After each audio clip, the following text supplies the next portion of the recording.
Bona tarda, hola, benvinguts, benvingudes a Cosmoacción, bienvenidas todos. Estamos en Cosmoacción. Hoy el evento es Descubre una nueva visión de la economía de la mano de Christian Felber y acompañado por Débora García Bello. La tecnología parece que no está de nuestro lado. Si tengo más puntería. Perfecto. Les explicaré brevemente qué es Cosmoacción. Cosmoacción es una iniciativa de la obra social de la Caixa y del Laboratorio de Coinnovación que pretende divulgar los objetivos de desarrollo sostenible y también involucrar y empoderar a la ciudadanía para que participe de estos objetivos, para que formen parte de estos objetivos y contribuyan a su logro.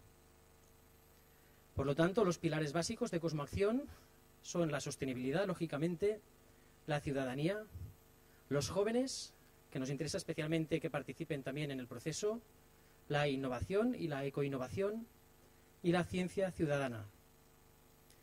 Y todo ello para divulgar los ODS, los Objetivos de Desarrollo Sostenible, que como sabrán son 17 objetivos de alcance global para erradicar la pobreza, proteger el planeta y asegurar la prosperidad de todos y todas. Objetivos consensuados por 193 países en el año 2015 y que plantean un plazo a 2030, la Agenda 2030. Este año, en esta primera edición de Cosmoacción, nos centramos en dos de estos objetivos, el 11, Ciudades Sostenibles, y el 12, Producción y Consumo Responsables. Dos objetivos estrechamente relacionados. Como muchos sabrán, en las ciudades se concentra la mayor parte de la población del planeta, se concentra la actividad económica, pero también el consumo de recursos, la generación de residuos, y se concentra en las ciudades el talento, el potencial de innovar.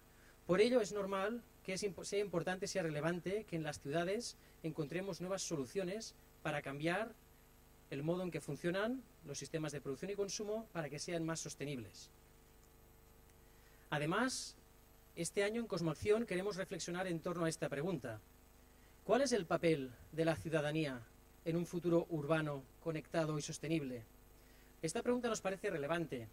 Estamos en un planeta principalmente urbano y en nuestro contexto más del 80% de la población vive en ciudades y un planeta muy conectado. Y es esta conectividad entre personas, objetos y lugares la que va a contribuir y puede facilitar esa evolución hacia un modelo más sostenible, empoderando a los ciudadanos o fomentando, por ejemplo, modelos de consumo colaborativo o del compartir. Cosmoacción, como muchos sabrán, se compone de 4 eventos. Hace unos días tuvimos la oportunidad de disfrutar del Conoce, para entrar en calor, para entrar en materia. Hoy estamos en el Descubre y hoy vamos a tratar el tema de la economía del bien común y cómo contribuye a los objetivos de desarrollo sostenible, y les seguirán 2 eventos más. Permítanme que les explique brevemente cuáles son estos eventos para que todas puedan conocerlos. El Dialoga, que tendrá lugar la próxima semana, miércoles 14 de noviembre, pretende ser un diálogo abierto e interactivo con 5 mentes inspiradoras en torno a cómo la innovación tecnológica y la innovación social van a cambiar el futuro de nuestras ciudades y de nuestra economía.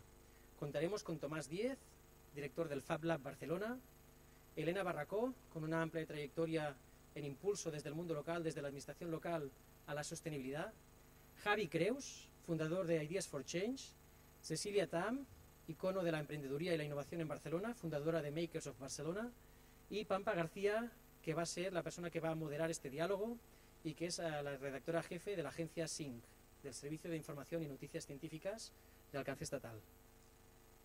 Y la otra actividad es el Actúa. Para los jóvenes de entre 18 y 35 años les proponemos un fin de semana aquí en el Cosmo Caixa, 24 y 25 de noviembre, en la que van a trabajar ininterrumpidamente durante ese fin de semana para encontrar soluciones al reto que nos ocupa, el de la ciudad sostenible y circular. Todo ello está en la página web de Cosmoacción y también les animamos a participar a través de las redes sociales con el hashtag que aparece en pantalla, Cosmoacción18. Finalmente, y antes de dar paso a los ponentes del Descubre, quería presentarles esta herramienta para facilitar la participación. Este evento, que tiene lugar aquí hoy en el Cosmocaixa, también se retransmite vía streaming y pretendemos que a través de esta página web, menti.com, puedan desde su móvil, desde su tableta, desde un ordenador, hacer preguntas al ponente. De modo que desde este mismo momento, quien quiera puede utilizar su móvil y acceder a esta página web introduciendo este código. La idea es que con este código puedan todas hacer preguntas y votar las preguntas que otras personas han hecho. De este modo, después, durante el debate, la moderadora podrá sacar a luz esas preguntas que han sido más votadas o que han despertado más interés entre el público. Obviamente se podrá combinar esa participación con las preguntas vía micrófono, de modo que combinaremos la presencialidad con las tecnologías digitales para que no haya excusa para participar, porque lo que buscamos es la participación de todas, de todos, y que puedan preguntar aquello que les parezca oportuno. Pueden acceder pues a menti.com, código 300801. Y finalmente, después de esta breve introducción y agradeciendo su asistencia hoy aquí, daré la palabra a Christian Felber. Como quizás sabrán, Christian Felber es una persona polifacética, escritor, divulgador, bailarín, profesor universitario y impulsor, padre de la idea de la economía del bien común, economía que puede contribuir a los ODS. Christian va a hacernos una breve ponencia inspiradora para iniciar esta sesión y después se sumará a él Débora García Bello, que es doctora en química, divulgadora y youtuber científica, y van a mantener una entrevista para profundizar en aquellos temas de interés, y después habrá tiempo para ese debate que les hablaba antes. Podrán preguntar vía micrófono o a través de menti.com. Sin más, cedo la palabra a Christian y le agradezco su asistencia hoy aquí. Muchas gracias.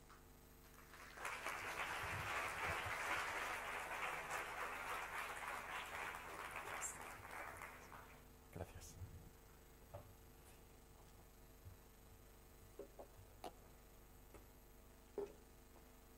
Sí. A ver. Apenas le veo. Bien, pues muchas gracias por invitarme de nuevo a Barcelona. No es la primera vez. Algunas actividades ya están creciendo en Cataluña. Existe una asociación legal para el fomento de la economía del bien común en Cataluña. La Universidad de Barcelona ha hecho el balance del bien común. El distrito Horta de Guinardó ha realizado el balance de 170.000 habitantes. Ahora una quincena de empresas privadas están realizando el balance del bien común. Y así sucesivamente estamos observando unos primeros efectos en cadena del arranque y del crecimiento orgánico del modelo y su implementación. Así que vengo con mucha ilusión de hablar no solamente sobre el modelo teórico, sino también sobre la implementación práctica. Vengo desde Yakarta, Indonesia, donde tenía el honor de dar respuestas a la Federación de la Industria Alemana, quien está muy activa en la región de Asia del Sur y Este, con 3 objetivos, no con 17, sino con 3. Más comercio, como si fuera un fin en sí mismo, más crecimiento económico, que es el máximo fin, y más consumo, como si fuera el sentido de la vida. Esto es ODS, ni existen en su discurso y son muy potentes, tienen de las empresas transnacionales más poderosas entre sus donadores y están impulsando un discurso pues en dirección contraria todavía. Solo es un choque cultural. Alemania es supuestamente una democracia madura que ya puede reflexionar más profundamente y no andar en las mismas, pero sí va andando por las mismísimas. Y solo una chispa de otra realidad que esta. Así que tanto más agradecido estoy de ser invitado por la obra social, por la Fundación Cosmocaixa, para ofrecer aquí otro discurso, o mejor dicho, para participar en ese otro discurso que la obra y la Fundación están impulsando. Bien, no tengo que empezar desde cero porque algunos de ustedes ya conocen la economía del bien común. Solo repetir brevemente que tanto en países pobres, eso sí, tanto en países pobres como en países ricos, amplias mayorías están demandando, pidiendo, esperando otro modelo económico en su conjunto. Ese último aspecto quería comentar. Según encuestas mundiales acerca de la felicidad de las personas, Indonesia está en el primer lugar. Eso es muy curioso porque hay mucha pobreza, incluso visible para un austríaco alemán, pero los alemanes van a la región para erradicar la pobreza, pero las personas de Indonesia son más felices que los alemanes. Bien, y esa es la razón por el resultado de estas encuestas. Obviamente, estos parámetros de la renta per cápita, del PIB, del balance comercial, Alemania campeón mundial del comercio de las exportaciones, no son las cifras más relevantes. Y por eso ha empezado una búsqueda amplia de alternativas. Existen muchas y cada vez más alternativas y afortunadamente incluso dentro del debate institucional en las Naciones Unidas se está buscando alternativas al fin único, que sería el crecimiento del PIB, o a estos fines meramente economicistas, o mejor dicho, crematísticos, que voy a explicar en un minuto. Y ya se ha dicho, en el 2015 se ha puesto de acuerdo sobre estos fines y ahora se está empezando procesos de implementación, aunque esto sí quiero decir, no existe derecho internacional vinculante, a diferencia del derecho internacional comercial y para la protección de las inversiones, ¿no? Es decir, mirando el derecho internacional, el comercio y las inversiones son los fines de verdad, porque estos son derecho vinculante y demandable, mientras que todo lo demás, que es lo que realmente vale y tiene importancia en la vida, no es vinculante. O sea, es arte, por decir así. Aunque un arte que vale la pena dedicarse profundamente. Bien, y la economía del bien común, a nuestro juicio, se está dedicando a este arte en el sentido lo más holístico posible. Nosotros no solamente ofrecemos una teoría de cambio, the theory of change, que mira todas las piezas fundamentales de la economía, del orden económico, sino que también hemos iniciado un proceso de implementación lo más amplio posible. Son de momento 3.000 personas que están participando activamente en la implementación. Son 500 empresas quienes han realizado el balance del bien común y ahora son cada vez más municipios, ciudades y universidades. Y último, pero no menos importante, también estamos pensando profundamente sobre la democracia con un primer reconocimiento. Si los ODS se hubiesen compuesto de forma democrática, seguramente en el objetivo 8, yo creo que es la más clara crítica en esos ODS, por buenos que sean, pero siguen incluyendo el crecimiento económico. A pesar de que el crecimiento económico puede ser un medio valioso, pero nunca puede ser un fin, ni mucho duradero o eterno.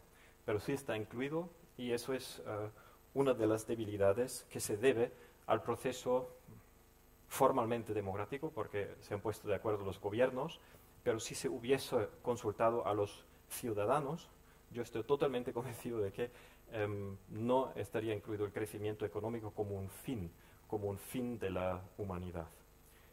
Aunque es una crítica modesta porque me parece un avance enorme que en vez de únicamente aspirar al crecimiento económico en forma del PIB, hayamos cambiado a aspirar a una pluralidad y una diversidad muy importante de objetivos distintos. Bien, hablando de objetivos, ¿cuál es el objetivo de la economía? Si abrimos los libros de texto de económicas, no vamos a no solamente no encontrar un objetivo de la economía, sino la definición es la gestión eficiente de recursos escasos. ¿Y dónde está el objetivo? Sino que no vamos a encontrar una imagen más amplia de los contextos de lo económico, de la economía en los libros de texto, sino la aplastante mayoría y especialmente los libros de texto más exitosos empiezan con una limitada fracción de los mercados. La economía es una economía de mercado y se trata de analizar como si fuera una ciencia natural cómo funciona ese organismo natural de los mercados. Pero no tiene contextos, por eso no se pregunta cómo puede servir a estos contextos y por eso no tiene objetivo. En nuestra perspectiva, la economía en su conjunto debe ser una herramienta, no es un fin en sí mismo tampoco, igual de poco que el comercio o las inversiones en el extranjero. Todos son herramientas, las empresas son herramientas, el dinero es una herramienta y el fin es el bien común. Hoy soy muy breve, podría dar, o el capital se presenta como el fin y no como medio. Y yo suelo recordar que estas dos opciones distintas de entender la economía y de practicarla ya la hizo o la diferenció Aristóteles hace 2300 años, diferenciando la palabra economía en su origen griego, oikonomía, oikos la casa, nomos las reglas éticas, gracias a las cuales gestionamos la casa para alcanzar un fin, un telos, que es el bienestar de todas las personas que habitan la casa. Y en esa perspectiva de la economía, el dinero solo es un medio. Y ahora, si el medio del dinero se convirtiese en el fin de las actividades económicas o artísticas, entonces esto por definición ya no sería economía, dice Aristóteles, sino sería su contrario, sería krematistike. Literalmente traducido, el arte de ganar dinero e enriquecerse, y hoy día solemos utilizar la palabra capitalismo. Si no tienen una definición personal de capitalismo, aquí una pequeña ayuda, que es ojo con todos los ismos, porque lo está delante del ismo suele exagerarse o superelevarse. En todo caso, es el máximo valor en este orden. En el capitalismo, el capital es el máximo valor. No quiere decir que los 17 objetivos no valgan, no cuenten, pero son de menor valor. Eso es lo decisivo y por eso dijo Aristóteles, esto está invertido, eso es antinatural o perverso. Mientras que en la economía, de hecho, es una economía del bien común. Está incluido en su significado literal, en su propia definición. Entonces, ¿por qué tenemos que anteponer el social, el ecológico, el responsable o el sostenible, o posponerlo? Porque los crematísticos dentro de la comunidad de los economistas han conseguido ocupar en las últimas décadas especialmente, y más ampliamente dicho en los últimos como mucho 150 años, el término de la economía, echar fuera su sentido originario o habernos hecho olvidar el sentido originario y rellenar el concepto de economía con su contenido contrario de capitalismo. Esto ha sido un éxito de redefinición de la palabra de economía enorme, porque hoy día diría que todavía entre 7 y 8 de cada 10 economistas que nos están hablando, de hecho, son crematísticos. Y los economistas de verdad constituyen una minoría entre ellos hoy día, pero espero que vayamos a la mejora. Un último ejemplo, John Maynard Keynes dijo exactamente lo mismo e hizo la misma diferenciación. Money as a means, dinero como medio, está bien, naturalizando, pero si se convierte en un fin, en una posesión, entonces esto es una enfermedad mental, dijo literalmente John Maynard Keynes. ¿Eso por qué lo enfatizo tanto? Porque si no tenemos claro cuál es el fin y cuál es el medio, pues podemos ser o bien capitalistas o bien economistas.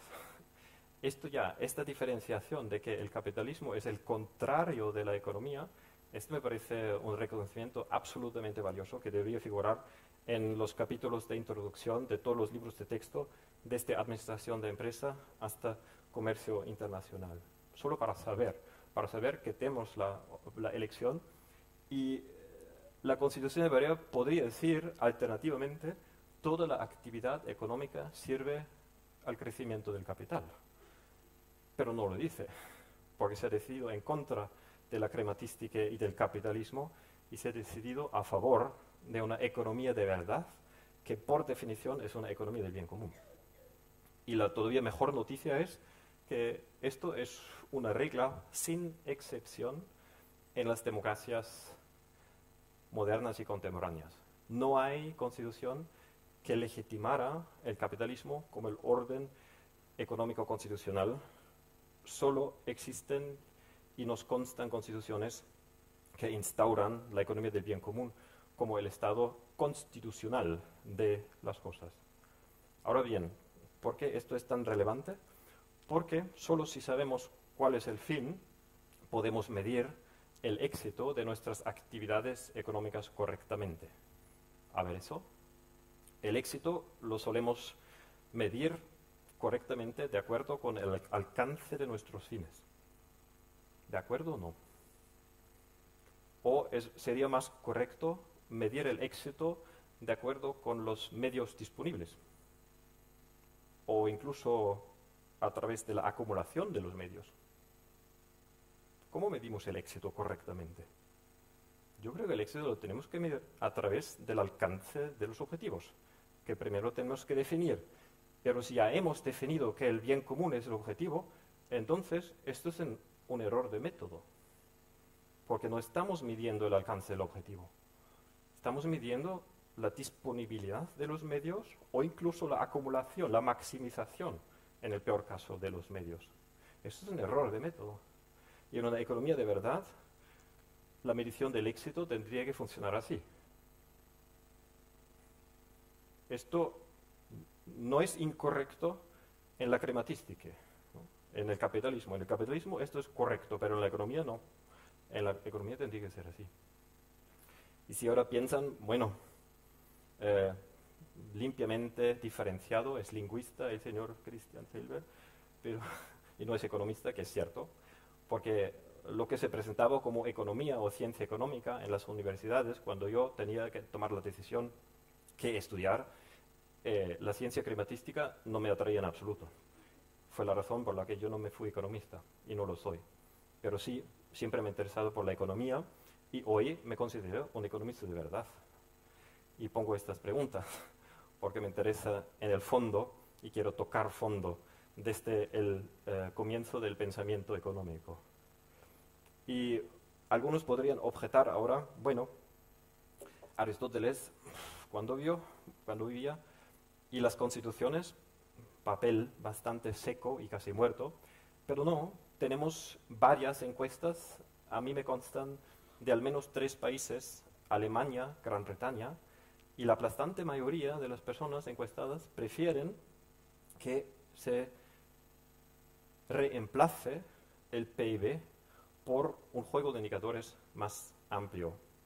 Es decir, el 18% de los alemanes prefieren que continuemos con el PIB, mientras que el 70% prefieren que lo reemplacemos por un producto del bien común o un juego de indicadores más amplio. Por ejemplo, los objetivos de desarrollo sostenible podrían considerarse una primera aproximación a un producto del bien común global. Aunque también hay otras herramientas ya más tempranamente desarrolladas, y la más encantadora es del pequeño estado de Bután, la felicidad nacional bruta. Me gusta mucho porque se están encuestando los hogares, los oikui. Es una economía aplicada de verdad. Y se les está preguntando a las personas cómo están. No se está preguntando si el crecimiento económico continúa, sino realmente cómo están. Y esto es la metodología más convincente para mí. Bien, para las empresas preguntamos cuál es su contribución al bien común. Ya fue Adam Smith quien soñaba con que el éxito de las empresas llevara al final del día al éxito de la sociedad, a la wealth of the nation. Desafortunadamente, esta relación no es fiable. Puede existir, entonces todo está en buen orden, pero el contrario también es posible. Tenemos muchos casos, especialmente entre las transnacionales, que tienen mucho éxito, pero a la vez están empobreciendo a la sociedad, ¿no? Un ejemplo, a lo mejor, en el que los economistas no pensarían en primer lugar. El otro día estamos dando un paseo por la selva de Costa Rica y el profesor que nos había invitado nos contó que el otro día se había paseado con su hijo y le tuvo que decir que cuando tenía su edad, la biodiversidad, o sea, la riqueza biológica en Costa Rica era en esa región el doble. Es decir, una pérdida, un empobrecimiento en la riqueza genética y biológica a la mitad en una sola generación. O sea, es un empobrecimiento acelerado, tremendo, pero los economistas con sus herramientas tradicionales ni se están dando cuenta. El otro día estuve en el Parlamento Europeo hablando con el economista jefe de la Comisión Europea y nos estaba explicando con mucho entusiasmo los modelos macroeconómicos y matemáticamente muy sofisticados. Yo le pregunté, ¿y qué papel juega la biodiversidad en estos modelos clásicos? Y dijo, ¿la bio qué? ¿No? Y, o sea, nos estamos haciendo más pobres y los economistas no se dan cuenta porque no tienen en vista en qué consiste la riqueza de la nación. Y la propuesta es que solo cuando una empresa aumenta a la riqueza de la nación, es decir, de la sociedad, en los términos de la sociedad, puede seguir siendo exitosa también. Entonces tenemos que preguntar en qué consiste la riqueza de la sociedad. Esta es nuestra oferta. Los máximos bienes de una sociedad son sus valores fundamentales que han llegado a ser anclados en las constituciones. Y en la franja verde ven los valores fundamentales constitucionales más frecuentes en democracias contemporáneas. Y el balance del bien común mide en qué grado una organización, no necesariamente una empresa, también puede ser una universidad, puede ser una obra social, puede ser un municipio, vive estos valores frente a todos sus grupos de contacto. Y fue una estudiante de Barcelona de 11 años, Victoria, quien nos hizo el mejor resumen de todos los tiempos. Después de una charla me contactó y me preguntó, oye Cristian, me gusta lo que nos has contado, es exactamente el mundo que los niños de hoy queremos para mañana.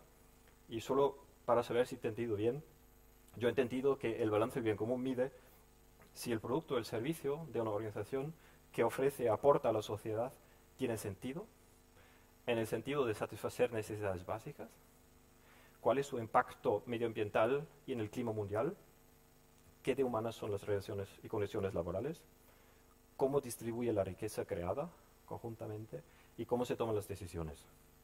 ¿Te he entendido bien?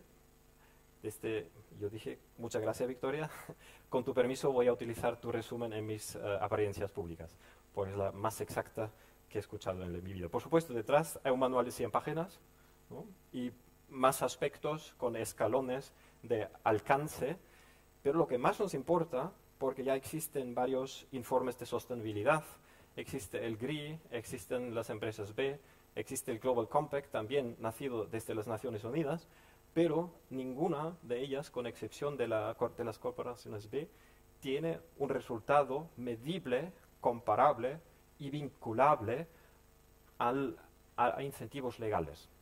Vamos a ver esto. Primero, para que los consumidores tengan toda la información y podríamos traducir toda la información de los ODS en cada producto, obligatoriamente, como condición de acceder a los mercados internacionales. Eso tiene que ser algún día. Tienen que contarnos toda la historia. Solo la transparencia permite la eficiencia de los mercados. Y segundo, tenemos que corregir esa misrelación de precios. Esta es la relación de precios de las empresas más responsables, más sostenibles, más consideradas, que toman en cuenta mayores costes y por tanto tienen más altos precios y por tanto tienen una desventaja competitiva frente a las empresas dumping, que menos toman en serio nuestros valores fundamentales. Y esto debería corregirse. ¿Y cómo? ¿Cómo podemos invertir esa relación de precios? Gracias a la vinculación de incentivos legales al resultado del balance del bien común. Y esto es una tormenta de ideas, pero pueden ser más. Muy importante, no tenemos que inventar nada nuevo, solamente utilizar las herramientas que ya existen consecuentemente para alcanzar nuestros fines máximos, que son los valores fundamentales y constitucionales. Y entonces, en la contratación pública, por ejemplo, solamente se considerarán algún día aquellas empresas que realicen balance del bien común y dependiendo de su resultado, estas van a ser contratadas.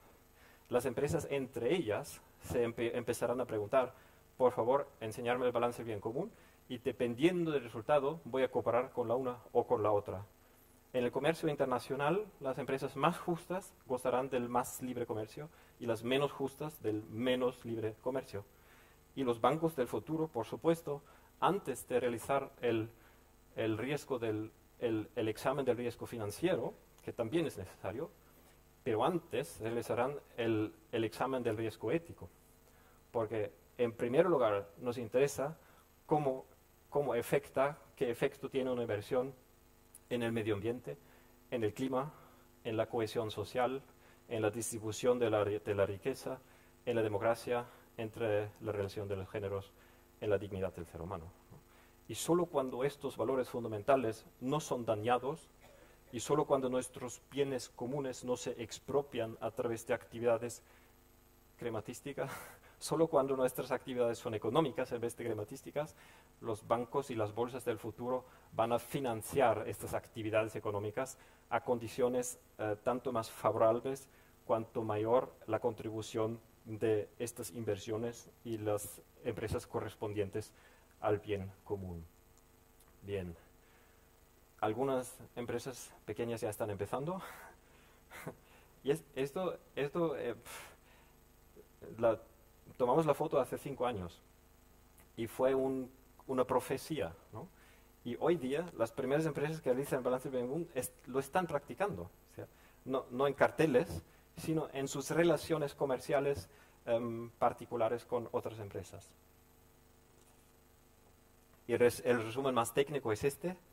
El efecto sería reemplazar el afán de lucro como máximo objetivo y la competencia, que les gusta todavía a algunos economistas crematísticos, a pesar de que no es eficiente. La competencia es menos eficiente que la cooperación, por eso proponemos cambiar las reglas hacia el fomento y la incentivación de la cooperación y dirigir las actividades empresariales y económicas para el incremento al menos, sino a la maximización del bien común.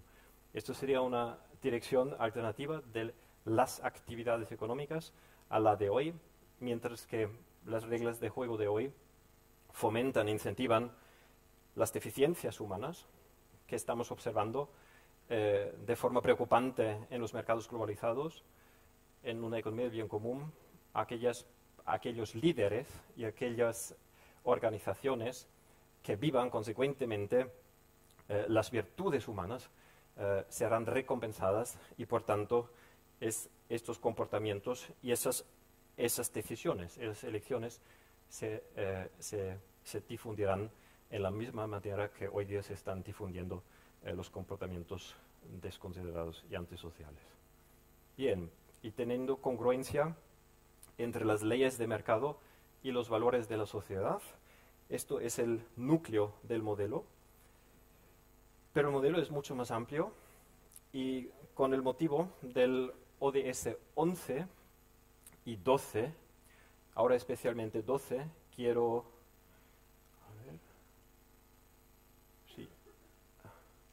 elegir derechos humanos ecológicos, que sería una forma de compaginar la producción sostenible con el consumo sostenible.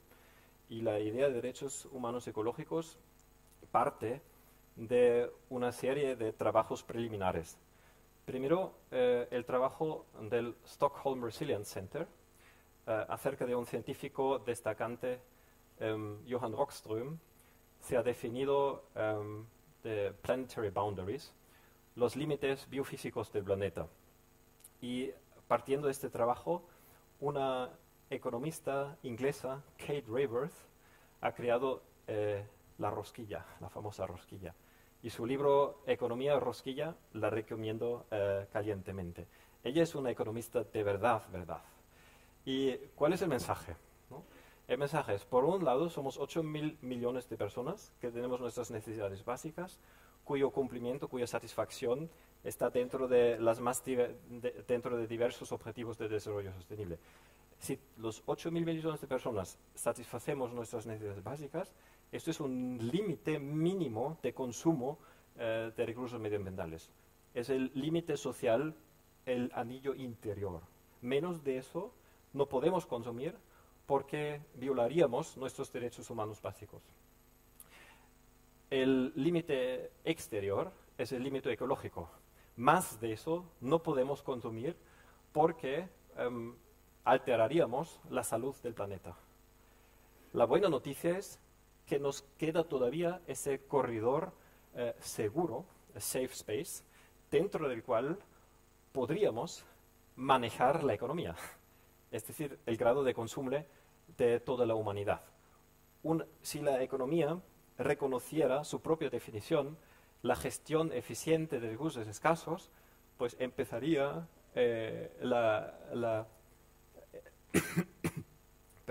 los estudios de economía con este anillo y con la pregunta cómo podemos manejarnos como economía mundial dentro de ese espacio. En vez de decir, hace falta más comercio, hace falta más crecimiento, hace falta más consumo, ¿no? Todavía no es así, pero yo preveo que esto va a ser así pronto. Ya empiezan a cambiar los libros de texto. Y ahora, mi idea parte de ese trabajo de Kate Raworth, que a su vez se basa en el trabajo científico, y la idea es garantizarnos como seres humanos unos derechos de consumo medioambiental en el grado del límite interior. O sea, lo que necesitamos para no violar ninguno de nuestras necesidades básicas. Esto es un derecho incondicional y también invendible. Luego, lo que sobra, es decir, la diferencia entre el límite social y ecológico, esto podría convertirse en un derecho comerciable, pero solo de persona en persona a un precio fijo, que podrían vender los pobres del mundo a los ricos del mundo, porque los pobres del mundo de por sí no tienen la capacidad de compra financiera para consumir más de lo que realmente necesitan, mientras que los ricos con gusto les comprarían a los pobres ese exceso para tener un aterrizaje más suave. Porque sabemos que en un país europeo medio, de momento nos estamos pasando entre 3, 4, en algunos casos 5 veces. Es decir, si todos los habitantes del mundo consumieran tanto como estamos consumiendo los austríacos o alemanes, harían falta entre 3 y 4 tierras.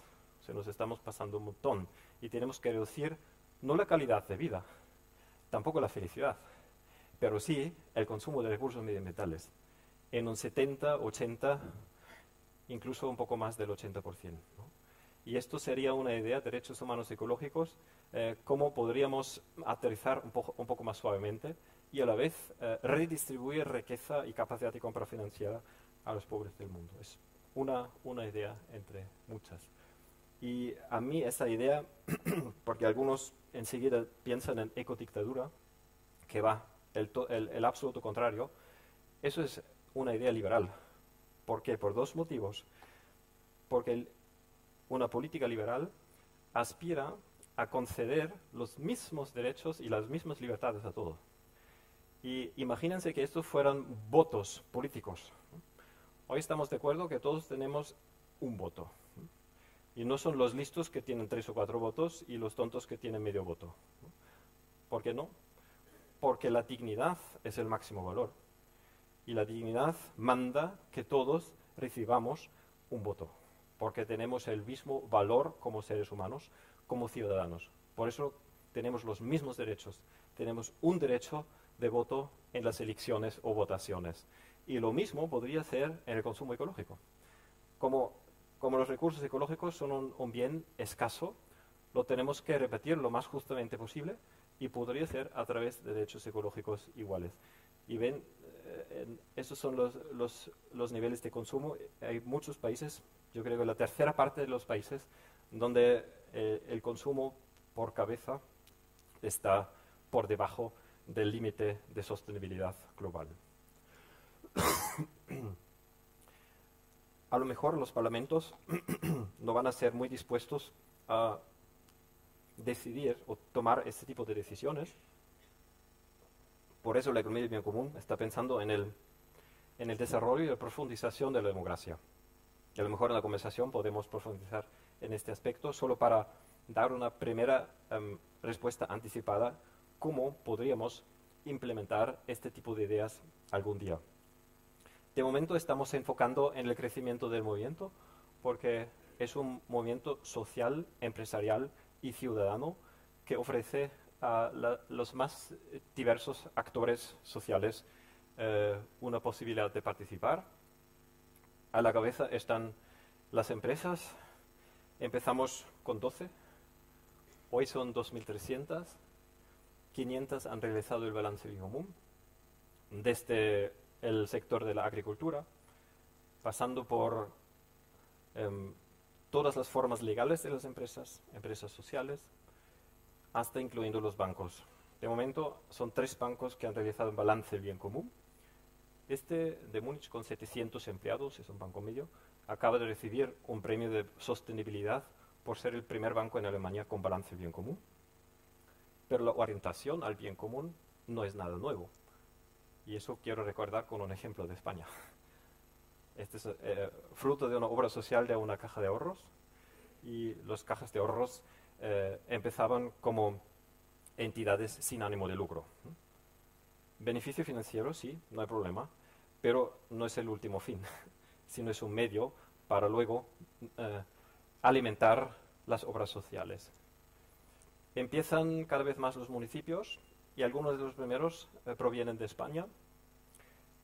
En 10 días estaré en Villena, cerca de Valencia, porque será certificado como municipio del bien común. En Barcelona, como ya he mencionado, el distrito Horta de Guinardó ha realizado la certificación. Este es el resultado de la auditoría. Y ahora, como próximo paso, han invitado a las empresas privadas para realizar a su vez el balance bien común. Y un estudio de Alemania, de la Universidad de Bremen, ha detectado un efecto de decrecimiento en empresas que realizan el balance bien común. Porque el objetivo máximo ya no es vender al máximo y crecer al máximo, sino preguntar, entre otras, a los consumidores, esto lo que ofrecemos, lo que te ofrecemos, ¿lo necesitas realmente? Es una pregunta casi obligatoria para invitar a la reflexión profunda cuáles son mis necesidades de verdad. Y en no pocos casos los consumidores deciden, de hecho, no lo necesito. Y es más, necesito de hecho otra cosa. Y habría sido un acto de consumo compensatorio. Y la empresa, gracias al balance del bien común, me ha ayudado a reconocer mi necesidad de verdad. Y esto lo ha reconocido un estudio científico de la Universidad de Bremen, de Alemania. Son otras 2 universidades de Flensburg y Kiel. Y ellos han dicho que el balance del bien común en empresas tiene cierto efecto, no solamente de suficiencia, sino que también de decrecimiento. Y este es otro estudio científico de la Universidad de Bremen ahora. Este es el ajuste de los ODS con los 20 temas del balance del bien común. Y se ve que es una coincidencia, una congruencia prácticamente completa. Si me puedo permitir eso. Con excepción parcial de la democracia al final, porque los ODS no consideran en la misma manera la democracia que el balance del bien común. Y en la segunda línea, ahí se trata la financiación y la propiedad. Ahí también los ODS son bastante flojos, comparativamente. Y los primeros municipios de Alemania están buscando cómo podemos implementar los ODS a nivel municipal. O sea, el principio 11. ¿Cómo lo hacemos? Y ellos han dicho, nosotros no decimos eso, solamente ofrecemos la herramienta, porque gracias a la herramienta luego se hacen centenares de preguntas. Desde la movilidad sostenible, pasando por el tratamiento de los residuos, hasta el saneamiento ecológico de la vivienda. Todas estas preguntas se hacen automáticamente, lógicamente, naturalmente, realizando el balance del bien común. Porque incita a hacerse todas las preguntas relevantes en cuanto a la sostenibilidad, a la justicia social, a la cohesión social. Por ejemplo, el tema de la vivienda, ¿no? Parte del ODS número 11 es una vivienda accesible para todos. Y el resultado podría ser que las empresas con ánimo de lucro no pueden ofrecer viviendas, ¿no? Sí pueden ofrecer empresas privadas viviendas de alquiler, pero no pueden ser con ánimo de lucro. Porque en Alemania, por ejemplo, estamos viviendo, me imagino que en España no será muy distinto, ¿cómo se dice? Una toma de la vivienda de un derecho fundamental por fondos de inversión de alto rendimiento en Alemania, ¿no? Y a mi juicio esto es un arremeto contra la vivienda como un derecho humano. Y realizando el balance, esto podría ser un efecto de cambiar las políticas urbanas en el tema de la vivienda, en este caso. No solamente una vivienda más sostenible y ecológica, sino que también más accesible en términos financieros. Bien, las opciones para los municipios del bien común son muchas, ¿no? Y el balance, la certificación, solo es el primer paso, el fundamento. Y a partir de ahí se pueden hacer muchos más pasos. Bien, ya estoy en el final. El próximo nivel sería que los gobiernos regionales inciten a los municipios que hagan este tipo de actividades y las recompensen, ¿no? Y un primer ejemplo de Valencia es muy alentador. Valencia ha pasado ya la primera ley para promover las actividades en cuanto a la economía del bien común y ahora están a punto de expedir una ley que crea un registro autonómico con empresas y otras organizaciones con balances auditados y luego establecer incentivos legales, impuestos regionales, contratación pública y ayudas económicas directas a aquellas empresas quienes contribuyen a cumplir con los objetivos de desarrollo sostenible en forma del balance del bien común. Bien, pues creo que implícitamente ya he dicho que las formas de involucrarse son muy diversas, como personas, en primer lugar, como empresas, como municipios, como universidades. Sí, eso sí, en Valencia se ha creado una primera cátedra Economía del Bien Común, y no tiene que ser necesariamente cátedras Economía del Bien Común, pero cátedras acerca o para las economías alternativas en su conjunto. Existe la idea de crear una red de cátedras en este sentido que luego también apoyen estos procesos de implementación y de cambio de las políticas. Bien, yo creo que ya está. Muchas gracias por su atención y me hace mucha ilusión entrar ahora en la conversación. Muchas gracias.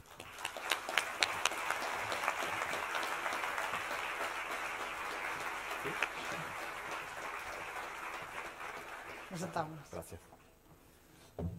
Bueno, muchas gracias a Cosmoacción por la invitación para moderar esta conversación y tener la oportunidad de poder conversar con Cristian y luego con todos ustedes. Cristian, esto de la economía del bien común, seguro que mucha gente se ha planteado que a lo mejor es algo un poco utópico. O sea, es algo que a mí me parece, yo te escucho y me parece súper coherente todo lo que comentas, pero tiene ese punto utópico de una cosa es lo que es y otra lo que querríamos que fuese. ¿Qué le contestarías a esa gente? Pues sí es cierto, es una utopía. Una utopía es un lugar al que todavía no hemos llegado, pero sí tenemos una estrella en el horizonte hacia la cual nos queremos mover, ¿no? Y en su día la igualdad entre los géneros era una utopía total, ¿no? Hoy nos hemos alcanzado bastante. El fin del racismo ha sido una utopía total y nos hemos alcanzado bastante. La propia democracia fue una utopía y al menos hemos dado varios pasos significativos. Y lo mismo con la economía del bien común, pero somos muy conscientes del grado de ambición de la visión y por eso estamos trabajando ansiosamente en el pragmatismo de la estrategia. O sea, cuanto más ambiciosa la visión, más pragmática tiene que ser la estrategia de implementación. Y esto consiste en ofrecer a las empresas, a las organizaciones, a los municipios, a los ciudadanos, a las universidades, herramientas de las más prácticas posible para que nos vayamos casi de forma desapercibida alcanzando en centenares, sino miles de pasos hacia nuestra visión. ¿Y qué es lo que tendrían que hacer, por ejemplo, todos los entes, ¿no? que formamos parte de la economía, la empresa privada, las administraciones públicas, incluso nosotros como ciudadanos y consumidores? ¿Qué pasos deberíamos empezar a tomar? Pues el primer paso es, en vez de pensar en las dificultades y cuáles son los obstáculos, pues muchísima gente piensa así, se enfoca absolutamente en los obstáculos y las imposibilidades de hacer el primer paso. Y el primer paso sería relajarse y preguntarse sin prisa y sin presión.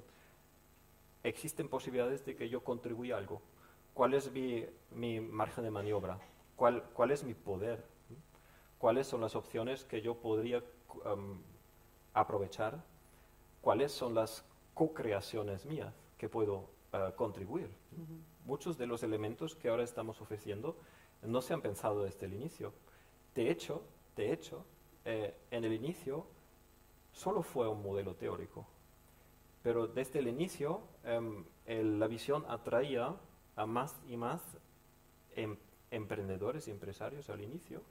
Y ellos han empezado a dar impulsos, pero ¿esto cómo lo podemos concretarlo? ¿Eso cómo podemos poner en práctica? ¿Cómo podemos subir las mangas? Y con este espíritu adicional a la visión, pues hemos venido desarrollando más y más herramientas prácticas y llamando la co-creatividad de los cultural creatives, vamos sumando más y más herramientas y esto sí es un camino. A lo mejor una última observación. En la primera vuelta, las primeras docenas de empresas pues, luchaban con la aplicación y la implementación del balance, ¿no? Una vez lo hayan conseguido, hacen la próxima pregunta, ¿y ahora qué? ¿Cuál es el segundo y próximo paso? ¿Y qué es lo que hacen? Pues empiezan a preguntar a sus suministradores qué es lo que aportan ellos u ofrecen a sus clientes. ¿Ustedes están pensando en realizar la implementación? Pues a lo mejor nosotros vamos a diferenciar y dar prioridad a aquellos que también echan mano. Y la tercera vuelta vienen los municipios y los gobiernos regionales, ¿no? Y empiezan a ver cuáles son nuestras herramientas, ¿no? Existen las ayudas directas, medios publicitarios, existe la contratación pública, existen algunos impuestos locales sobre los cuales nosotros tenemos en la competencia. Tenemos muchas herramientas y no hace falta o no proponemos pues emplearlo todo a la vez, sino emplear con la más práctica, la más fácil y la más aceptada por el más amplio espectro de actores sociales. Es que, por ejemplo, hablábamos antes de salir a escena, comentábamos que, claro, que algunas empresas, por ejemplo, podrían empezar por los que ya saben que van a conseguir una buena evaluación, ¿no? O sea, si tú tienes una parte de la empresa que sabes que a lo mejor podría conseguir una buena evaluación, pues porque, por ejemplo, una empresa que destina muchos fondos en I+D a temas de reducir el impacto medioambiental, reducción de CO2 y demás, a lo mejor sí que se prestaría a hacer un balance del bien común. Y a lo mejor que eso sirviese como comienzo, o sea, que eso se contagiase al resto de la empresa o a empresas cercanas que intentasen competir por ahí. Sí y no. Es decir, el resultado es la segunda preocupación. La primera preocupación, especialmente de las empresas pioneras, es otra. Son cuestiones de sentido son la experiencia de falta de sentido, y el balance les brinda la oportunidad de buscar el sentido o de mirar el sentido que ya tienen, pero no le prestan suficiente atención y no tienen la oportunidad de hablar sobre el sentido y de enfocar realmente las actividades y la estrategia empresarial al sentido, al propósito de la empresa y los valores. Porque el sentido muchas veces es una estrella central alrededor de la cual se constelan valores fundamentales, como por ejemplo la solidaridad o la sustentabilidad, ¿no? Y esto tiene una fuerza motivadora intrínseca muy fuerte para algunos, no para todos, pero para los primeros, para los pioneros, aquellos que luego contagian a otros. Y muchas veces empieza en alguna parte de la empresa, y aquí nosotros recomendamos no apresurarse, no precipitarse, sino tomarse el tiempo para contagiar a una masa crítica dentro de la empresa, aunque esto dure 2 o 3 años. Tenemos muchos ejemplos en los cuales los primeros, muchas veces los gerentes, en otras ocasiones los clientes, en 3 ocasiones del comité laboral, en otras ocasiones la hija o la esposa del jefe, pero luego es bueno tomarse el tiempo necesario para contagiar en grado suficiente, en muchos casos, la plantilla completa. Y en muchos casos se nos informa que la plantilla está entusiasmada porque es un proceso de reflexión satisfactorio, ¿no?, que en cada uno de los casos ayuda a mejorar las relaciones humanas. Y donde más están sufriendo muchas personas en el sistema actual, a pesar de que tienen un empleo fijo y bien pagado y seguro, pues las relaciones están malas, ¿no? Y gracias al balance pueden mejorarlas, pueden aclarar sus papeles, y esto es muy gratificante. Y pues a eso invitamos, ¿no? Tomarse el tiempo, contagiar a una masa crítica y después hacer el próximo paso. ¿Y como consumidores? Perdón. Y luego el resultado es una consecuencia, ¿no? Porque esa fue el resultado es... una última frase. El resultado es para aquellos que no tienen la motivación intrínseca. Eso es muy importante reconocer, que existe una parte entre nosotros que sí tiene esa motivación intrínseca, pero nunca serán todos. Eso es la teoría de juego. Hay fair players que por motivación intrínseca quieren jugar justamente, pero mientras haya solamente uno que no está dispuesto porque no tiene la motivación intrínseca, no comparte estos valores, para eso necesitamos la motivación extrínseca, el puntaje, el resultado del balance en común, que está vinculado a un trato mejor o peor, ¿no? Pero está en segundo lugar la motivación extrínseca.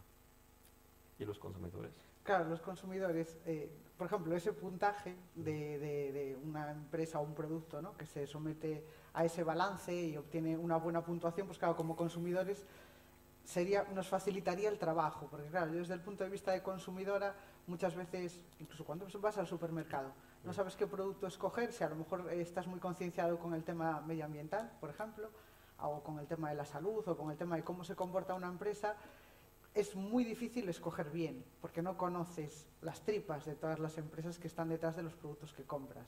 Entonces, un etiquetaje de ese tipo considero que nos serviría a los consumidores para detectar un producto y entonces comprarlo más o menos según nuestros valores, nuestra escala de valores, comprarlo. Y entonces, en ese sentido, ¿crees que volvería parte de ese poder al consumidor? O sea, como el consumidor ahora tendría una capacidad de decidir, porque cuando tienes el conocimiento tienes la capacidad de decidir, o tienes más capacidad de decidir, influiría de alguna manera en que muchas más empresas se sumasen a hacer un balance de este tipo. O sea, ¿cómo lo ves? Si el consumidor alcanzaría poder o no.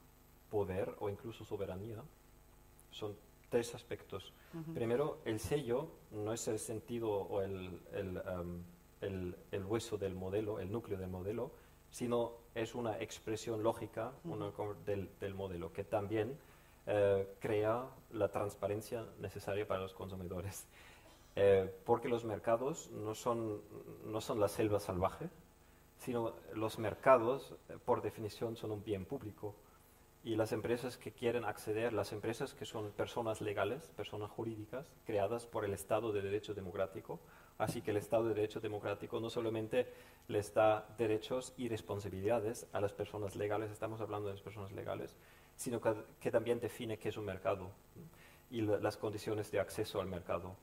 Una condición ya existe, tienes que relevar la información financiera de tus productos, el precio al consumidor. Y la otra es que también tienes que relevar las tripas, has dicho, ¿no? O sea, las entrañas de cada producto. Tienes que contar toda la historia del producto para que exista transparencia, para que los consumidores tengan la free choice famosa de la teoría económica, porque ahí sí tiene su lugar. Solo cuando tenemos la información completa a mano podemos tomar decisiones eficientes. Ahora bien, el sello, el etiquetaje, ya existen docenas de etiquetas y es casi una confusión adicional. No, a eso no queremos ir, sino queremos unificar todos los sellos que contengan una información ética en un sello legal, ¿no? La referencia no son otros sellos, otras etiquetas, sino la referencia es el balance financiero. ¿Okay? El balance financiero es, desde el punto de vista legal, es una obligación de publicidad, ahora estoy pensando en alemán, es el deber de publicar la información financiera para las personas legales, para las empresas, ¿no? Y no es voluntario, ni existen 15 metodologías diferentes de realizar un balance financiero, sino hay una metodología, normalmente en el código comercial, está en la ley, y lo tienen que seguir todas las empresas mayores. Las pequeñas no, pero todas las mayores tienen que realizar un balance según esta metodología. Luego viene el auditor financiero, que su profesión también está regulada por la ley en los colegios de auditores, y con el sello del auditor, el balance tiene su validez. Y esta información tiene consecuencias. Impuestos, cuestiones legales, incluso hasta el cierre de la empresa. Y a esto vamos. O sea, toda la información ética, ahora en sellos voluntarios, increíbles, más o menos fiables, vaya, toda esa confusión no se tiene que consensar en una información legalmente validada a través del auditor ético. Igual en el futuro, cuando el economista medio también será filósofo, ético, ecóloga, podrá hacer ambas evaluaciones y podrá evaluar tanto el éxito financiero como el éxito ético de la empresa. Pero lo más importante, esa etiqueta, ese sello, pues será muy fiable. Y si tengo prisa, pues solamente miro o bien el color o el número y en menos de un segundo sé cuál es el rendimiento ético de esta empresa. Y si lo quiero saber en detalle, pues lo escaneo y puedo acceder a toda la información hasta el detalle que me interese, ¿no? Esto es el segundo, pero me estoy desarrollando un poco, pero es un poco complicado. Y ahora estamos solamente en el paso 2, porque todavía los productos éticos y sostenibles serán más caros, ¿no? Y esto no es soberanía de los consumidores. La soberanía de los consumidores reside en cambiar en ciudadanos, porque los consumidores solo tienen la libertad de comprar los productos éticos a pesar de ser más caros. Los mercados castigan a los consumidores por su comportamiento ético. Los consumidores, esto no lo pueden cambiar, esto lo pueden cambiar los ciudadanos. Por eso hablo de la soberanía. Como ciudadanos pueden decidir esto y entonces seremos soberanos. Y con respecto a esto de los sellos, porque es algo que me interesa, que decías que a veces es muy confuso porque hay muchos y no sabemos muy bien a qué responden, ¿no? Y yo, claro, como vengo del campo de la ciencia, siempre pregunto, ¿y eso cómo se mide? ¿No? Entonces, tú, por ejemplo, con el tema de sostenibilidad, ¿no? ¿Cómo mides si una empresa es más o menos sostenible? ¿Qué medís? Pues la columna de la sostenibilidad va por todos los grupos de contacto. Y los gordos son si el producto tiene sentido, porque si no tiene sentido, a lo mejor sería más razonable no producirlo. Pues hay muchos, ¿eh? No tendría, sí. Y, claro, pero en la climatística no importa con qué ganas tu dinero, lo que importa es que ganes dinero, ¿no? En la economía importa con qué ganas, y solo si lo que haces, tu producto o servicio, tiene sentido, solo entonces esto será reconocido y considerado económico y una economía, ¿no? Por eso yo creo que es la más importante pregunta. ¿Y cuáles son las herramientas de evaluación? Pues las pirámides de las necesidades humanas, que tenemos desde Maslow.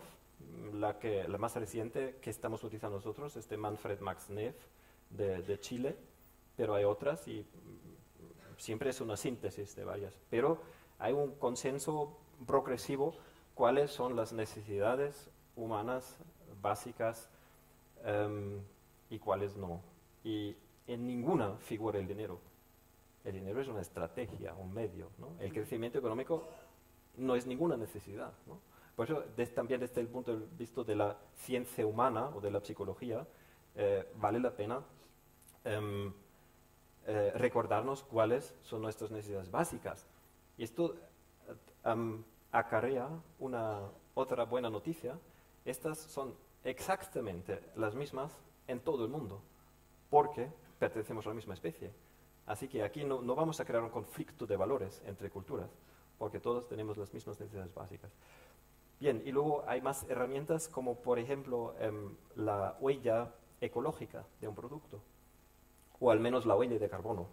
Me acabo de enterar que la obra social, yo creo que está haciendo el balance de carbono, y eso es una herramienta. Lo que todavía no tenemos es la huella ecológica completa para empresas, ¿no? Tenemos aproximaciones y existen algunas herramientas, pero eso sí yo creo que es la pregunta clave. Sí, la pregunta clave es, si los 8.000 millones de personas compraran este producto de esta empresa o el conjunto de los productos de esta empresa, la humanidad en su conjunto se quedaría dentro de los límites ecológicos del planeta, ¿no? Y esa pregunta hay que operacionalizarla, y esto será la pregunta clave en cuanto a la sostenibilidad. No el ahorro del consumo de agua, el ahorro energético, el ahorro de CO2. Interesante, pero no es la pregunta clave. La pregunta clave es si globalizáramos este patrón de consumo, este estilo de vida, a todas las personas del planeta, nos quedaríamos como humanidad dentro de los límites ecológicos del planeta. De hecho, es el imperativo kantiano, ¿no? Si todo el mundo consumiera tal y como tú lo estás haciendo, seguiríamos bien, ¿no? Y si todos los consumidores del mundo compraran de tu empresa, la humanidad seguiría siendo sostenible. Vamos a dar paso a las preguntas del público, si te parece. Con gusto. Me llega una que me parece muy interesante y que, bueno, yo también lo había pensado, porque veo que tiene relación los RSC, la responsabilidad social corporativa, tiene algo que ver con el bien común. Y entonces me preguntan que cuál es tu opinión sobre la responsabilidad social corporativa. Ambigua. Porque no debe ser una opción, sino una obligación, en primer lugar. Lo dicho, por eso siempre me enrollo un poco. Las empresas legales no son personas naturales con derechos humanos, son creaciones artificiales que deben cumplir con un mandato de la sociedad y no solamente los objetivos de sus propietarios legales. Y eso lo dicen las constituciones, lo enseñé en mis folios. La alemana dice la propiedad obliga, o sea, fundar y poseer una empresa obliga y tiene que servir a la vez al bien común. Y en la española dice que la propiedad, sea cual fuese su titularidad, está subordinada al interés general, que es el bien común. Ahora he perdido tu pregunta, por favor, ayúdame a... La responsabilidad social corporativa, sí. ¿Qué opinión te Y merece? por eso la responsabilidad no es una opción linda de considerar, igual hago algo, no. Con la misma rigidez o con la misma claridad que la ley dice esta forma legal es legítima, esta forma legal es posible, esta otra forma legal es posible, tiene que definir las obligaciones éticas en la misma ley, ¿no? Y mientras la responsabilidad corporativa sea voluntaria, no evaluada de forma externa, el resultado no sea comparable. ¿Puedo utilizar mis 2 folios más? Porque yo creo que es realmente interesante estos 2 folios más. No sé si es posible, si no es posible. Si no es posible, no pasa nada. Pero la respuesta es, para que la RSC no se quede en el lavado de imagen y en los empeños voluntarios sin efecto, tenemos que definirla y traducirla en ley. Y por eso hablamos de la analogía completa del balance financiero, que tampoco es voluntario. Y que tampoco hay 15 distintos. Hay uno legalmente vinculante, auditado de forma externa, y el Estado de Derecho dice cómo se evalúa un balance financiero. Y lo mismo con el balance ético. Y el folio que me habría gustado enseñar es, de momento tenemos el Global Reporting Initiative, que no lo llamaría un lavado de imagen. Es una herramienta, de momento, la más difundida. Tenemos el Global Compact, que me parece un lavado de imagen, con permiso. Tenemos ISO 26000, tenemos las corporaciones B, que son, junto con el balance del bien común, la herramienta más ambiciosa. Y ahora nuestra propuesta es, a ver si los folios vuelven, no, que las 10 o 15 herramientas más mejores, más efectivas, sean invitadas a una mesa redonda y sean fundidas en una sola herramienta legal.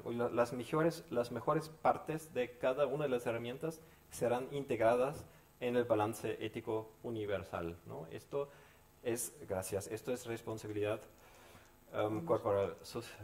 Esta la estamos viendo nosotros, pero ustedes todavía no la ven. Vamos a ver. Yo creo que en un segundo vendrá aquí también. Vamos a ver. Porque si ¿Están los técnicos? Sí, los técnicos están. Sí, estos son, como para nosotros, lo más importante no es la generalización del balance del bien común, sino que el balance ético del futuro cumpla con estos metacriterios. Es un juego de palabras, pero esta es la pregunta detrás de la responsabilidad social corporativa. Y esta es la visión, es una microvisión, comparado con la visión de la implementación de la economía común, es una microvisión, pero podría ser el próximo paso. Y afortunadamente ya existe una legislación europea, una directiva, sobre la publicación de las informaciones no financieras, se llama esto. Pero bueno, es algo, y en su primera vuelta es absolutamente inefectiva, ¿no? Es lamentable. ¿Por qué? Porque los lobbies han aguado la directiva la han exprimido hasta que se ha quedado sin jugo y sin meollo. Pero sí, y por eso estamos hablando también de democracia soberana, si conseguimos mejorarla en la segunda o tercera vuelta, podríamos conseguir esto. Y entonces ya no sería capitalismo, si esto también tendría consecuencias legales para que aquellos que evaden impuestos en paraísos fiscales, empleen trabajo infantil, causen graves daños en el medio ambiente o calienten el clima, pues no serán operables. Yo creo que esto es bueno. Voy a por otra pregunta que además tiene que ver con esto del calentamiento global. Es pregunta que mandasteis vosotros. ¿Crees que la economía del bien común es suficiente para el reto energético que nos espera debido al agotamiento de los combustibles fósiles? ¿Qué otros mecanismos necesitaríamos? Pues sin duda, porque la economía no es una reinvención de la rueda, sino incluye las mejores prácticas que existen, que es la que más convence y me gusta, es la reforma fiscal ecológica. En Austria tenemos consenso científico desde 30 años que sería un beneficio social y ecológico, desgravando el factor de trabajo, o sea, beneficiando al trabajo humano y cargando el consumo medioambiental con impuestos. De momento tenemos en la media europea los impuestos sobre el factor ecológico del 5%. Para que tenga efecto, para que el consumo de recursos se reduzca en términos absolutos, tendría que aumentar al 50%. Eso es el estado de la ciencia.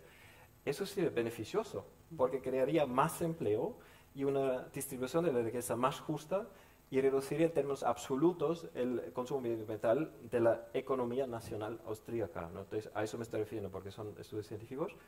Y desde hace 30 años no se está haciendo nada. ¿Por qué?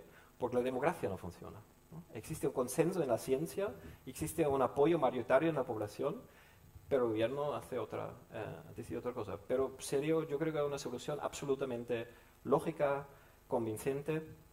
Podríamos, un ejemplo ilustrativo, la tonelada de dióxido de carbono se graba con un impuesto de 100 euros dentro de la Unión Europea, y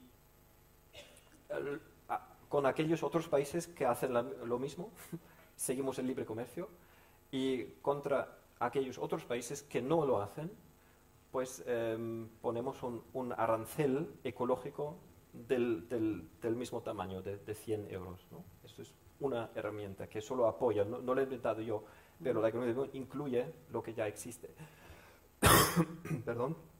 Otra propuesta que nace, por ejemplo, de la filosofía del buen vivir de América Latina, me convence también, sagrar la tierra o reconocer que es sagrada, porque la Pachamama nos creó y no somos nosotros quienes hemos inventado la tierra, y por eso la tenemos que proteger, y no podemos extraer más recursos de lo que ella nos regala, en el sentido de que no se deterioran los ecosistemas planetarios. Esto sería una gestión de los recursos biológicos del planeta a nivel internacional.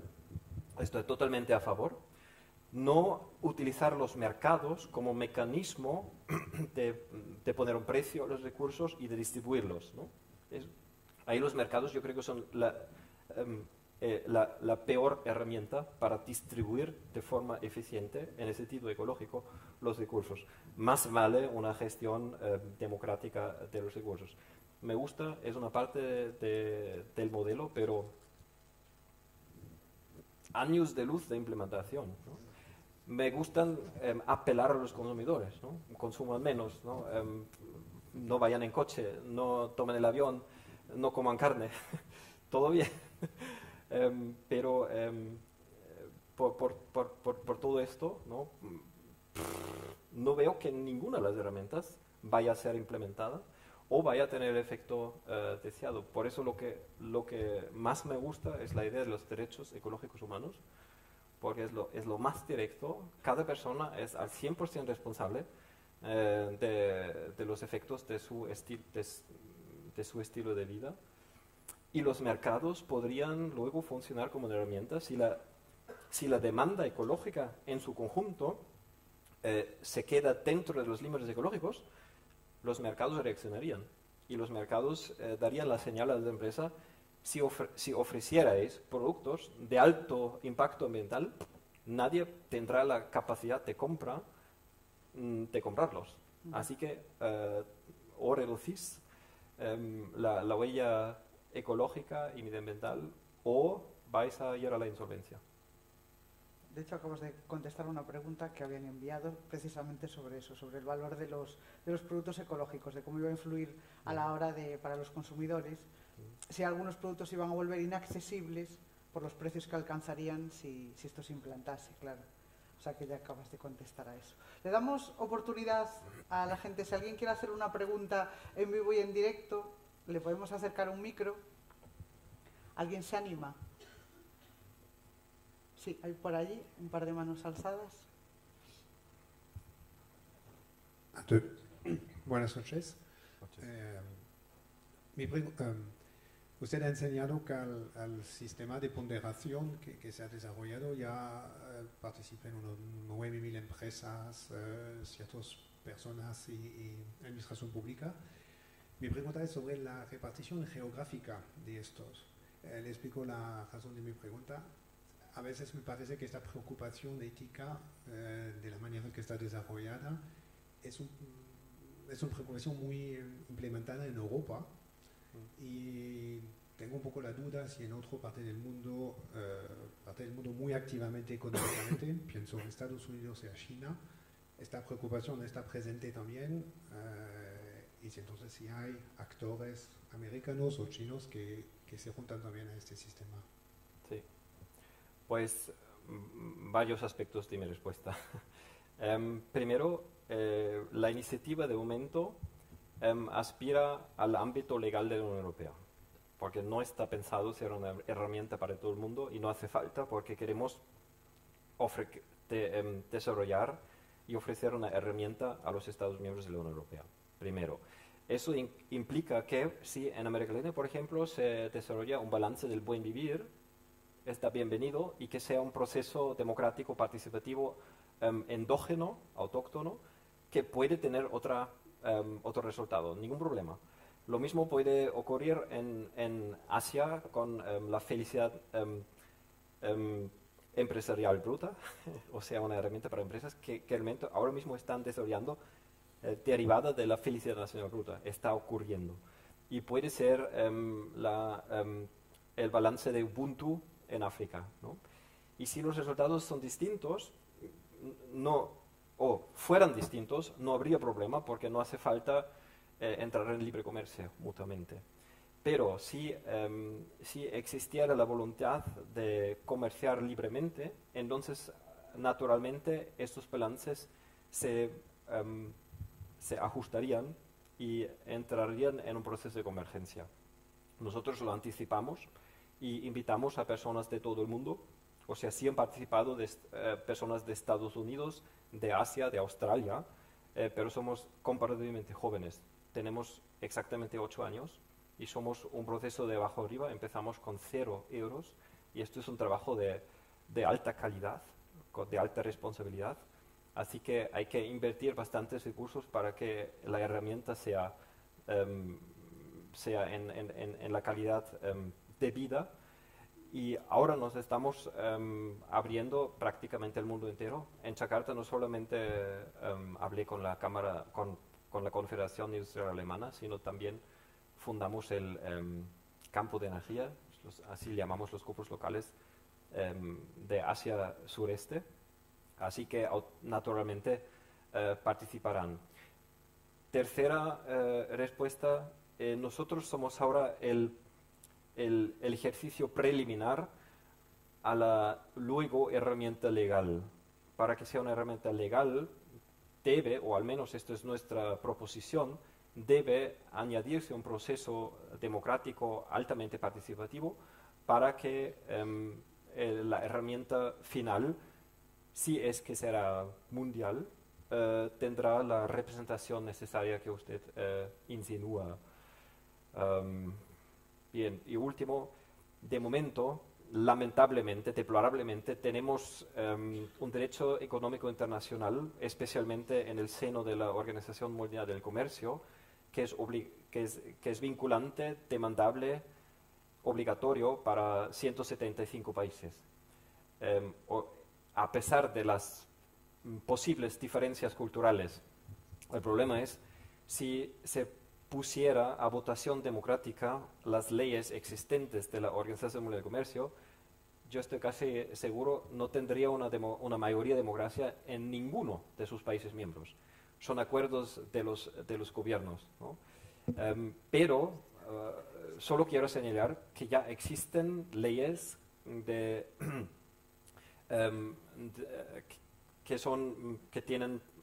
están en vigor y que son válidos para 180 países, ¿no? O sea, esto no es un problema absoluto, es un problema relativo. Y nuestra propuesta es que si se crea una herramienta para el mismo espacio económico, el proceso de creación de la herramienta tendría que ser más democrático. ¿Tenemos tiempo para una pregunta? ¿Sí? ¿Había alguna mano más por ahí?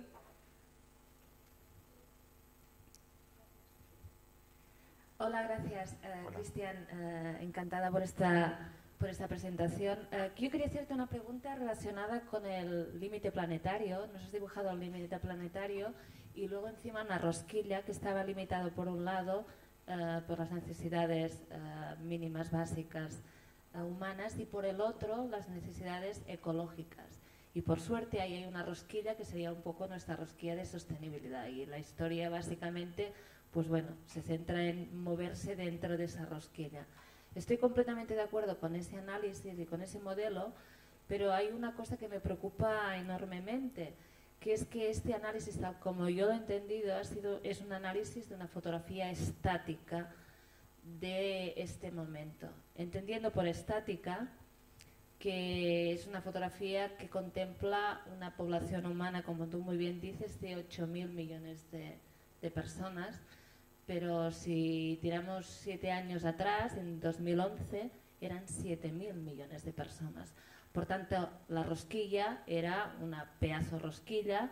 En 2018 estás hablando de 8.000 millones, por tanto la rosquilla es más delgada, y me preocupa que ese análisis, que es un análisis que de alguna manera plantea una pequeña zona de confort, si estuviera bien gestionada, me preocupa que el avance del aumento de la población pues haga que ese modelo sea un modelo que funcione y que sea esperanzador, pero en este momento, sí, no en un futuro. Gracias. Hay dos desafíos. No sé si puedo utilizar de nuevo los folios, lo agradezco, pero no tiene que ser. El primer desafío es el crecimiento de la población.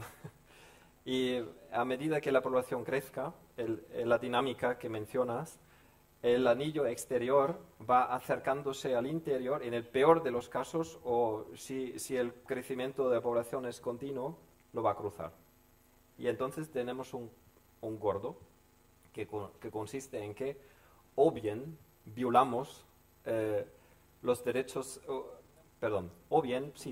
violamos los derechos humanos en el sentido de no satisfacer necesidades básicas de las personas, o bien destruimos el planeta. Y es un dilema. Es decir, que para evitar el dilema, sí. O sea,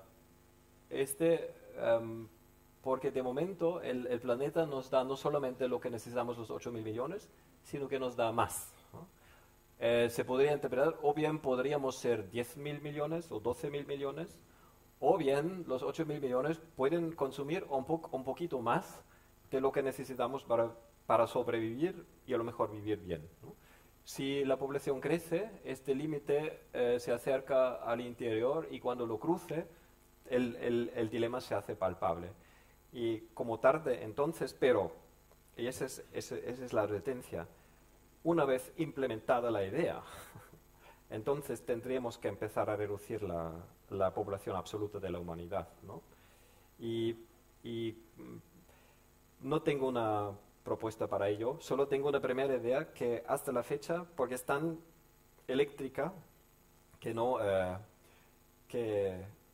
pero todavía no lo he reflexionado bien. Así que perdóneme si mañana digo que esto es una tontería que ahora voy a decir, que es ofrecer a aquellas personas que no tienen hijos no solamente su derecho, sino el 50% más. Algún incentivo. Ahora el punto creo que más importante. Falta un tercer anillo. O sea, hoy por la tarde me pongo a dibujar el tercer anillo. El tercer anillo es aquí. Y el tercer anillo es el consumo actual de la humanidad. El consumo actual está bastante por encima de lo ecológico. ¿Por qué? No porque somos tantos, no porque seamos 8.000 millones, sino porque 2.000 millones, aquellos quienes vivimos en los países industrializados, los Alemanias del mundo, quienes estamos predicando el crecimiento, el comercio, el consumo a los demás, nos estamos pasando tanto que debido a nuestro sobreconsumo, la humanidad en su conjunto está aquí. Es decir, el mayor problema no es el número absoluto de seres humanos, sino con creces el sobreconsumo de la quinta parte de la humanidad, que está consumiendo entre la mitad y el 80% de los recursos del planeta. Así que, de acuerdo con que tenemos que tener en cuenta la población absoluta, ¿sí? ¿Por qué no? Pero más importante es tener en cuenta y arreglar y corregir el sobreconsumo de la quinta parte más rica de los habitantes de la humanidad. Ya para finalizar, Cristian, porque ya nos quedamos sin tiempo, estos objetivos de desarrollo sostenible tenemos un plazo. O sea, el horizonte está en 2030, que está a la vuelta de la esquina. ¿Llegamos a tiempo? No. Y si implementásemos a partir de ya la teoría del bien común, ¿reduciríamos el plazo para llegar? El tema es, si alguien tuviera una estrategia de resolver el problema más rápido, yo seré el primero en apuntarme. El problema no es reconocer que tenemos un problema, el problema no son las alternativas que existan. Sabemos cuál es el problema, tenemos las alternativas a mano. El ejemplo de la reforma fiscal ecológica, desde hace 30, 50 años sabemos cuál sería la solución, pero no tenemos los mecanismos de toma de decisión apropiados para tomarlas. Yo creo que el gordo es la democracia.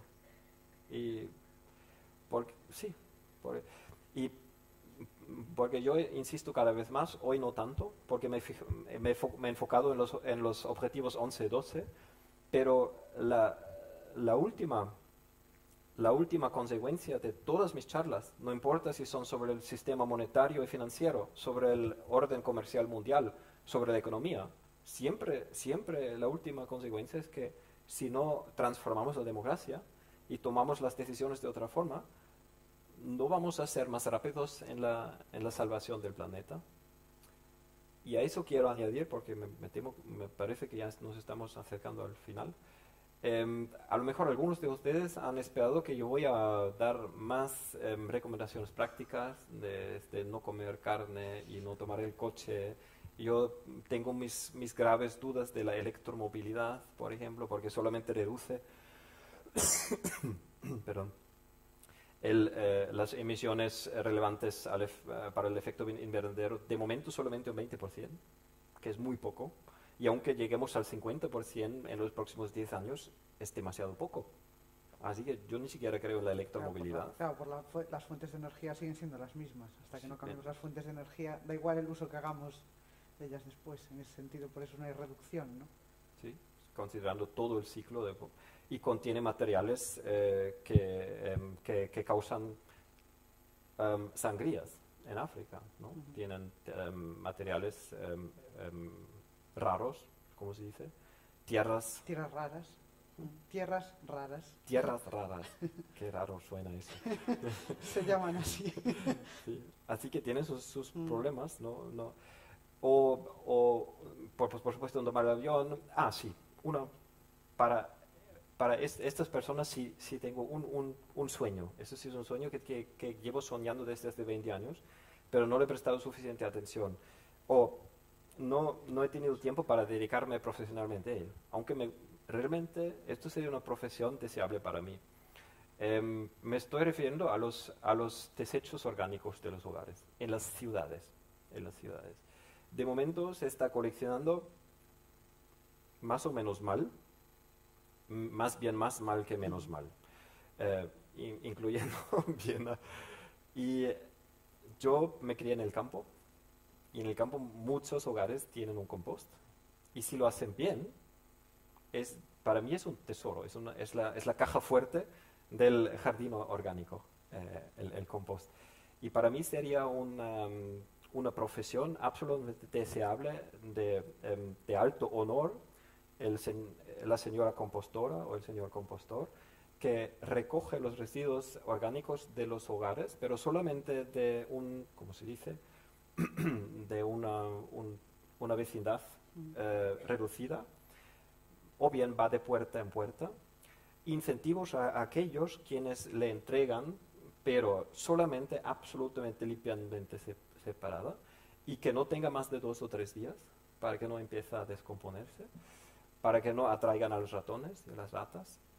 Y luego hace en jardines, y la ciudad tiene que poner a disposición descentralmente. Eso es absolutamente decisivo, que no sea de forma centralizada y luego ahí sino descentraladamente, y convierte en tierra fértil ese compost, que luego se utiliza en la misma vecindad para crear entre algunos vecinos comestibles, plantas medicinales, etcétera, ¿no?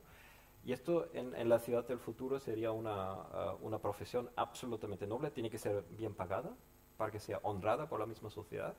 Y esto es a lo mejor una de las propuestas que algunos de ustedes han esperado con mayor foco de mi discurso.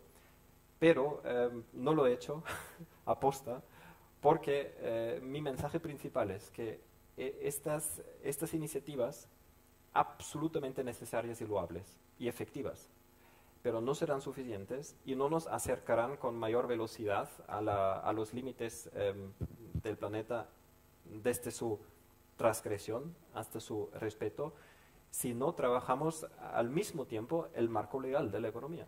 Porque yo he visto las transnacionales y su poder legal y su poder político y su poder económico, y yo creo que tenemos que trabajar al menos con la misma intensidad en esto. Y esto es el trabajo democrático. Esto es aspirar a la verdadera soberanía, ¿no? Y a lo mejor este es mi más importante mensaje. Una pregunta más por ahí. Sí, yo abundando en el tema de los límites. Sí. El otro día pude escuchar con un cierto pavor que el exdirector de un hábitat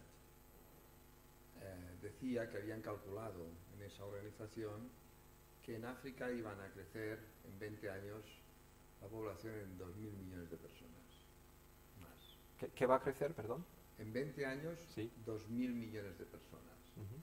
Vivir. Van a vivir más. No.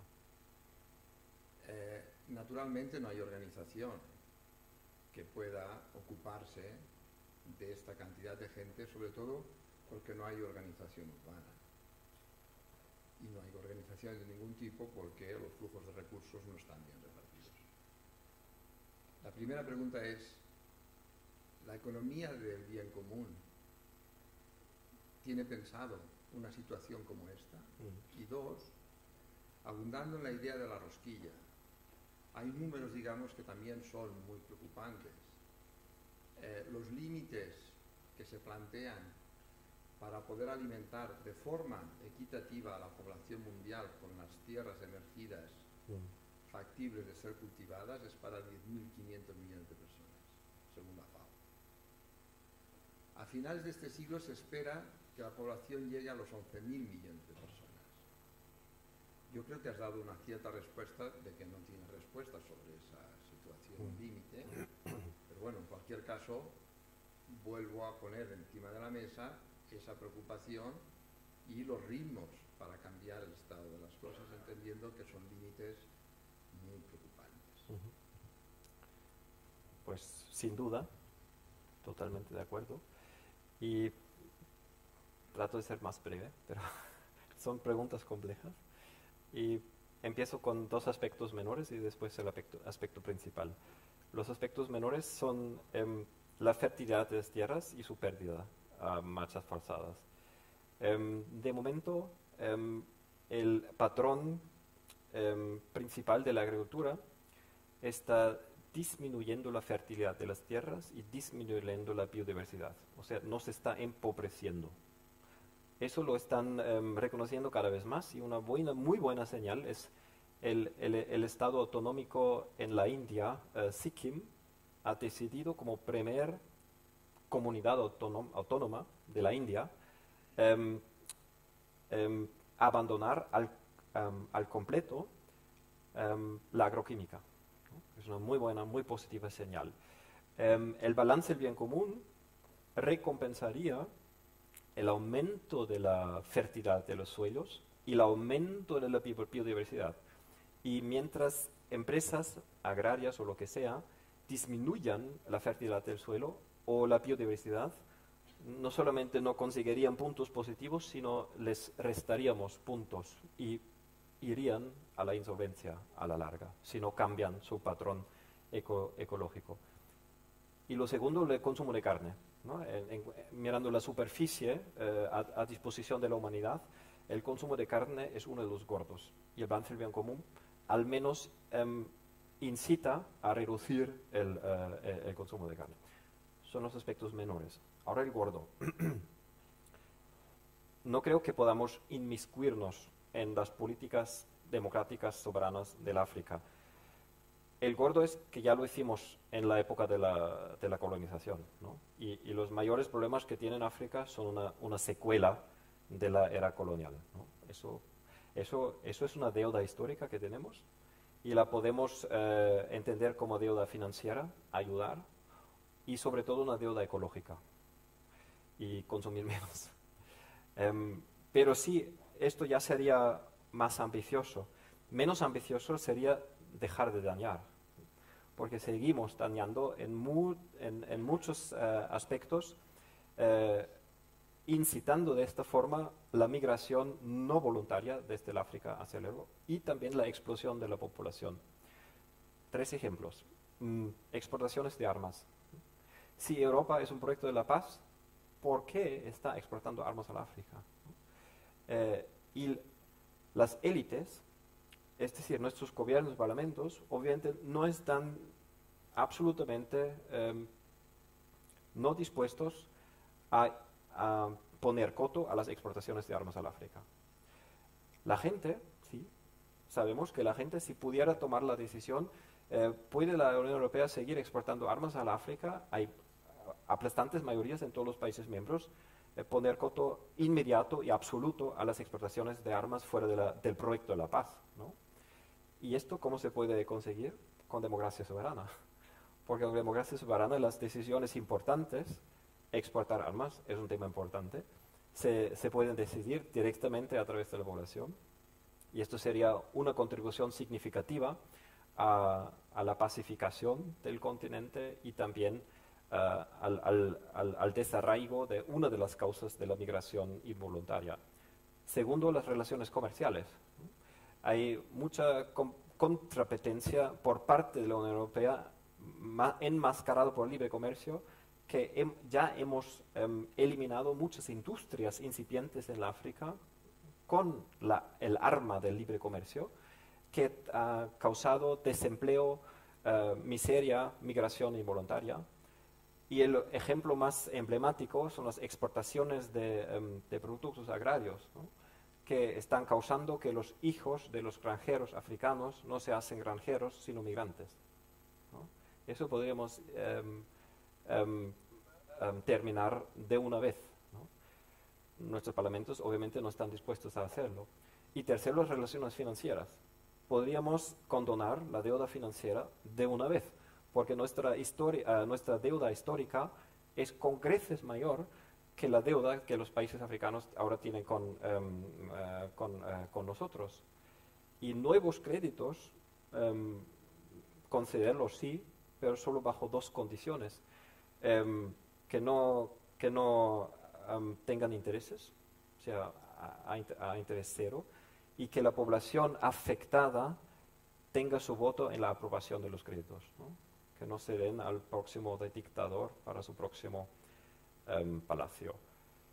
Y en contrapartida, la huida de capitales de África a Suiza y otros paraísos fiscales, pues sancionar esto, ¿no?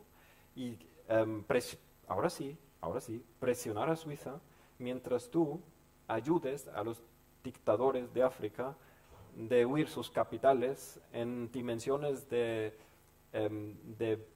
billones de 2 dígitos, pues no vamos a tener un libre comercio contigo.